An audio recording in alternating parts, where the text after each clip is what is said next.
ನಮಸ್ಕಾರ ವೀಕ್ಷಕರೇ, ಸುನೀತಾ ಕಿಚನ್ಗೆ ಸ್ವಾಗತ. ಇವತ್ತು ನಾನು ತತ್ತಿ ಸಾರು ಮಾಡಕತ್ತೀನಿ ನೋಡ್ರಿ.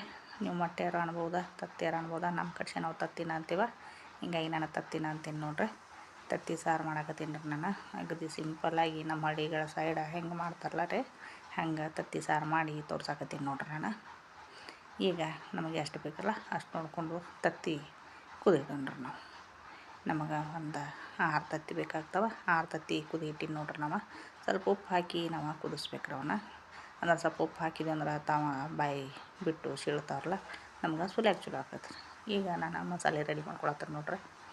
ಸ್ವಲ್ಪ ಜೀರಿಗೆ, ಲವಂಗ, ಏಲಕ್ಕಿ, ದಾಲ್ಚೀನಿ, ಸ್ವಲ್ಪ ಬಿಳಿ ಎಳ್ಳು, ಅದ್ರಾಗ ಸ್ವಲ್ಪ ಒಣ ಕೊಬ್ಬರಿ, ಸ್ವಲ್ಪ ಹಸಿ ಎಲ್ಲ ಬೆಳ್ಳುಳ್ಳಿ ರೀ ಹಾಕಿ ಈಗ ನಾವು ಚೆಂದಾಗಿ ಅವನ್ನ ಫ್ರೈ ಮಾಡ್ಕೊಂಡ್ರೆ, ಕೊಬ್ಬರಿ ಸ್ವಲ್ಪ ಎಳ್ಳು ಹಾಕಿನ್ರಲ್ಲ ಅದಾಯ್ತು. ಇದು ಮಸಾಲೆ ಆಯ್ತು. ಸ್ವಲ್ಪ ಎಲ್ಲ ಚಟಪಟ ಅಂದು ಸ್ವಲ್ಪ ಅವೆಲ್ಲ ಮಸಾಲೆ ಹುರಿಬೇಕು ರೀ. ಈಗ ಹುರಿದಾದ್ಮೇಲೆ ಕಡಾಯಿ ತೆಗೆದು ಒಂದು ಮಿಕ್ಸಿ ಮಾಡ್ಕೊಂಬಂದೀನಿ ನೋಡ್ರಿ. ನಾನು ಸಣ್ಣಗೆ ರುಬ್ಕೊಂಬಂದೀನಿ ರೀ.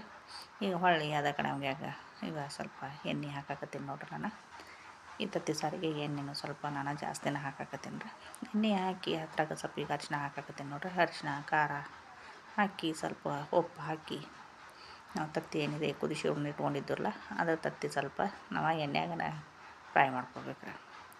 ಈಗ ಹಂಗೆ ಹಾಕಿದ್ರು ನಡಿತೈತ್ರಿ. ಅವು ಸ್ವಲ್ಪ ಬಿಳಿ ಅನ್ನಿಸ್ತಾವೆ, ಅಷ್ಟೊಂದು ತಿನ್ನೋ ಮುಂದೆ ರುಚಿ ಅನ್ಸಂಗಿಲ್ಲ ರೀ. ಸ್ವಲ್ಪ ನಾವು ಎಣ್ಣೆಗೆ ಹಾಕಿ ಹಿಂಗೆ ಖಾರ ಉಪ್ಪು ಹಾಕಿ ಫ್ರೈ ಮಾಡ್ಕೊಂಡಿವಿ ಅಂದ್ರೆ ಚಲೋ ಆಗ್ತಾವ್ರಿ. ಇವ ನೋಡಕ್ಕೂ ಚಂದ ಕಾಣ್ತಾವೆ, ಅಗದಿ ಬೆಸ್ಟ್, ಬಾಯಾಗೂ ರುಚಿ ಬರ್ತೈತೆ ರೀ ಇದು. ಈಗ ಅದ ಎಣ್ಣೆಯಾಗ ನಾನು ಉಳ್ಳಾಗಡ್ಡಿ ಫ್ರೈ ಮಾಡಿಕೊಂಡು ಅದ್ರಾಗ ನಾನು ಟಮಾಟೆ ಹಣ್ಣು ಹಾಕಾಕತ್ತೀನಿ ನೋಡ್ರಿ. ಎರಡು ಟಮಾಟೆ ಹಣ್ಣು ಹಾಕಿ ಅದು ಟಮಾಟೆ ಹಣ್ಣು ಸ್ವಲ್ಪ ಮೆತ್ತಗಾಗಬೇಕಲ್ಲ, ಮೆತ್ತಗಾಗುವವರೆಗೂ ನಾನು ಅದ್ರಾಗನೇ ಫ್ರೈ ಮಾಡತ್ತೀನಿ ರೀ.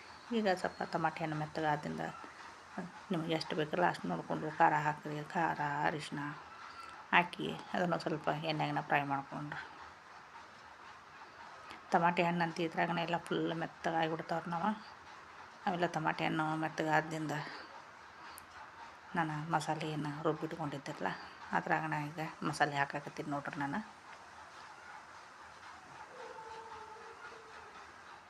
ಈ ಮಸಾಲೆ ಎಲ್ಲ ಅದ್ರಾಗನ ಹಾಕಿ ಚೆಂದಾಗಿ ಫ್ರೈ ಮಾಡ್ಕೊಂಡ್ರಿ. ಮೇಲೆ ಸ್ವಲ್ಪ ಎಣ್ಣೆ ಬಿಡ್ಬೇಕು ರೀ. ಸ್ಲೋ ಗ್ಯಾಸ್ ಒಳಗೆ ಸ್ವಲ್ಪ ನಾವು ಫ್ರೈ ಮಾಡ್ಕೋಬೇಕು ರೀ.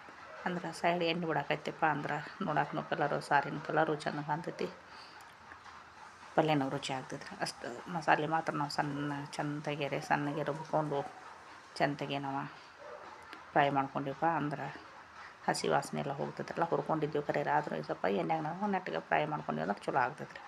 ಈಗ ನಮಗೆ ಎಷ್ಟು ಗ್ರೇವಿ ಬೇಕಲ್ಲ ಅಷ್ಟು ನೋಡಿಕೊಂಡು ನೀರು ಹಾಕಿ, ನೀರು ಸ್ವಲ್ಪ ಅದು ಸಾರು ಕುದಿ ಹಿಡಿದಿಂದ ನಾ ಏನಿದೆ ಈಗ ತತ್ತಿ ಕುದಿಸಿ ಅವ್ನು ಫ್ರೈ ಮಾಡಿ ಇಟ್ಕೊಂಡಿದ್ರಲ್ಲ ಈಗ ಅದು ಮಸಾಲೆ ಒಳಗೆ ಹಾಕಿದ್ದೀನಿ ನೋಡ್ರಿ. ನಾನು ಈಗ ಮತ್ತು ಸ್ವಲ್ಪ ಉಪ್ಪು ಹಾಕಿ ಒಂದು 5 ನಿಮಿಷ ನಾವು ಕುದಿಸ್ಕೋಬೇಕು ರೀ ಸಣ್ಣ ಗ್ಯಾಸ್ ಮೇಲೆ.